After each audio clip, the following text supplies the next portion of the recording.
Welcome back to Heroes Avenue. My name is Darren Cruz, and today's special we're going to talk about 3 simple steps on how to start reading comic books. So if you're deciding to read comic books or don't know where to start, follow these 3 simple steps and you're on your way to reading comic books. Let's get started.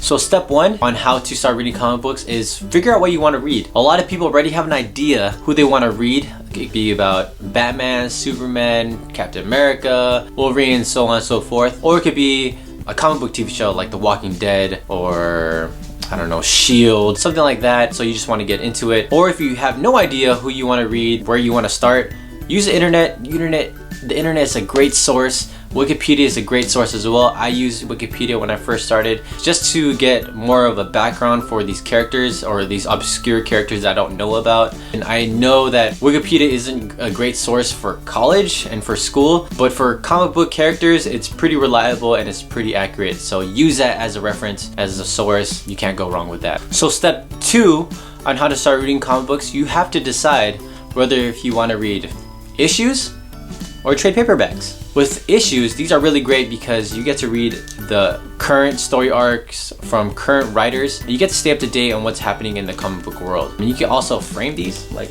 these in the back. I need to get a better frame.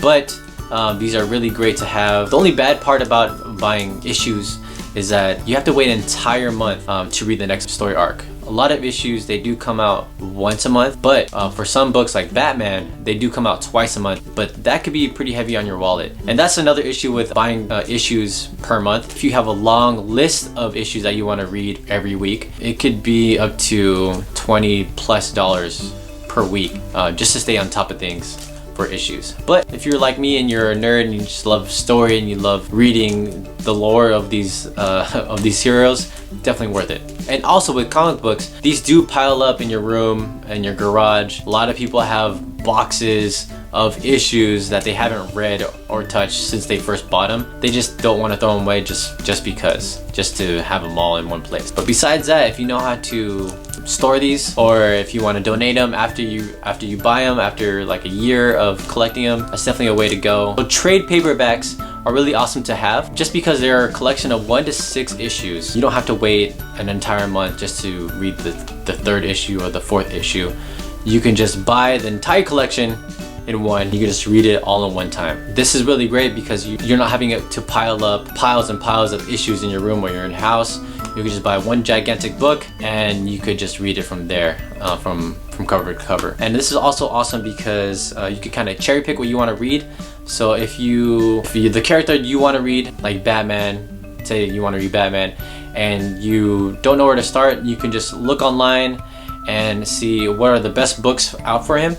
So you'll come out with Black Mirror, Year One, Dark Knight Returns, and so on and so forth. You can just buy that book, you're all set. One bad thing about buying trades and hardcovers is that if you want to read the current book that's out right now that everyone else is reading, then you're gonna have to wait till the entire story arc is over and be one of the last ones to read it. So that's definitely a negative factor into it. But I think it's really great if you're not an avid reader for comic books. And you can also buy hardcover and it'll look really great on your bookshelf.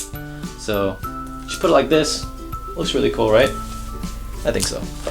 Anyways, I'm gonna read this. I just bought this, so by the time I post this video, I'm probably on vacation reading this damn book. Yeah, read the nipple. Final step, or step 3 to reading comic books is where to buy them. So the first place I recommend to buying comic books is going to your local comic book store. Going to your local comic book store is awesome to do. You get to meet all the comic book goers, you know, especially the workers there, and you kind of just talk about comic books and the movies and the TVs that are happening, and you kind of just get lost in there, as well as them recommending you some books to read that you just don't know about. For me, personally, I like going to my local comic book store, Treasure Island. Alex and Eric, I see you. Woohoo! Yeah, you get to meet them. You don't feel alone. You're actually meeting your local community of comic book goers. So another great source of buying comic books is Amazon. Amazon has a long list of comic books available for you. You can find anything on there. You can find books from the 90s, 80s, I think, maybe, to now. They don't have issues. They mostly have trades and hardcovers and omnibuses. So if you want to get into that, that's definitely a way to go. And it's at a great price as well. It's way cheaper than a retail store. And if you have Amazon Prime, They do come in 2 days later in great condition. I personally do this whenever I want to buy a trade or a hardcover, and I use my girlfriend's Amazon Prime.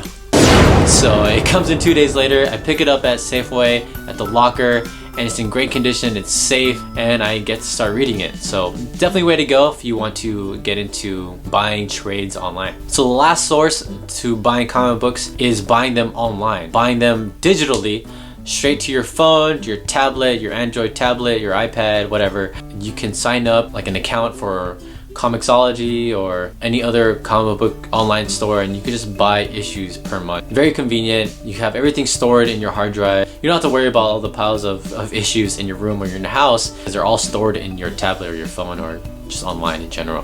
Very convenient. I'm thinking of probably doing this maybe in the future, but as of right now, I'm gonna keep collecting issues.